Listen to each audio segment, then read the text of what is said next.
So the first ever Divas Royal Rumble match took place last week, and that was great.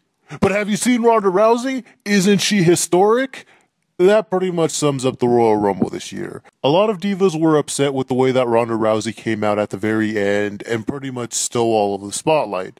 And there's some good arguments to be made for both sides. On one hand, Ronda Rousey is a huge star, so of course she's going to get all the attention. But on the other hand, the way they debuted her was like they were purposely trying to overshadow the entire match. I mean, she's not even going to be there until next month. Did they really have to debut her at the Rumble just so she can point out a sign? And if so, did it really have to be right after the match? So Nikki, Sasha, and all of the other divas have a good reason to be upset with the way that WWE handled Rousey's debut. But the good thing is that apparently Rousey is going to be a full-time worker when she comes in.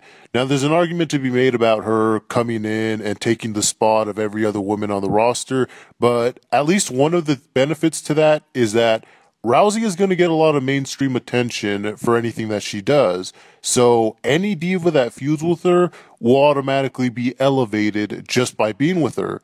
But then again, this is WWE. They'll likely end up killing all of Rousey's credibility and end up putting her in a twerking tag team with Naomi by the end of the year. But regardless, both divisions have been stagnant for a few months now. So at the very least, Ronda Rousey can help give the division more purpose, at least for a little while. So as for the Royal Rumble match itself, there's a few nitpicks that you can make. Some of the eliminations were pretty anticlimactic, especially Becky's.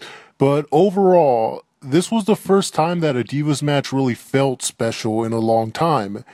Just like I predicted, the surprise entrants were really what ended up making the match. Not just because it's been so long since we've seen most of them, but it's because of what they did. Reigniting the Mickey and Trish feud, reforming the Divas of Doom, Vickie Guerrero's feud with the Divas division. This was the first time that it felt like WWE actually cared about the history of the Divas division. So that was great. Especially because usually they just ignore everything that happened before the Divas Revolution. But it wasn't just the legends, they also made Nia Jax look dominant. They turned Sasha Banks heel. Naomi had a great Rumble spot. And everyone that interacted with the legends looked good. So overall, the match did a lot of good for everyone involved. Except Tamina. So now we look forward to WrestleMania 34. Now, there's a few rumored matches going around, and none of them are what we expected. In fact, I don't think there's one person in the entire world that wanted any of these matches to take place. It's rumored that Asuka is going to jump to SmackDown to face Charlotte for the title, while Nia Jax is going to face Alexa Bliss for the title on Raw, and Ronda Rousey is going to be in a mixed tag team match against Stephanie McMahon and Triple H. With the mixed tag team match, alright, Rousey is going to be a full-time wrestler anyway, so it makes sense to put her against Stephanie McMahon in her first match, rather than just throwing her right away against someone like Charlotte or Alexa Bliss. My only problem with that is that it has to be a mixed tag team match. Just because Triple H just has to shove his huge nose, into this match just to feed his ego, but whatever. And my issue with Asuka jumping to SmackDown is that this is exactly what I wanted SmackDown to avoid. The whole trope of having one woman dominate the entire division for an entire year is played out already, especially because we just had 4 of these in a row. We had that with AJ, we had that with Nikki, we had that with Charlotte, and we're still in the middle of one with Alexa Bliss. So to put Asuka on SmackDown just so she can continue to do the same thing in that division is only going to stagnate that division even further.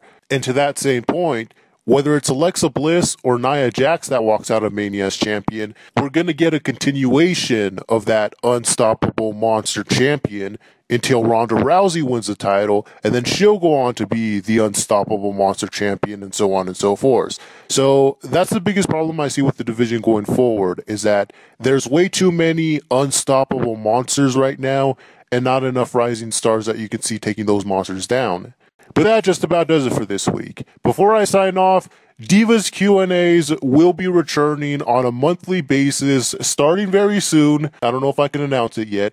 But if you have any Diva-related questions, you can feel free to leave them in the comments below. And I will be responding to all of them this time once I get things rolling. So thank you very much. This has been MTO with the MTOmarReviews saying yada yada yada, blah blah blah.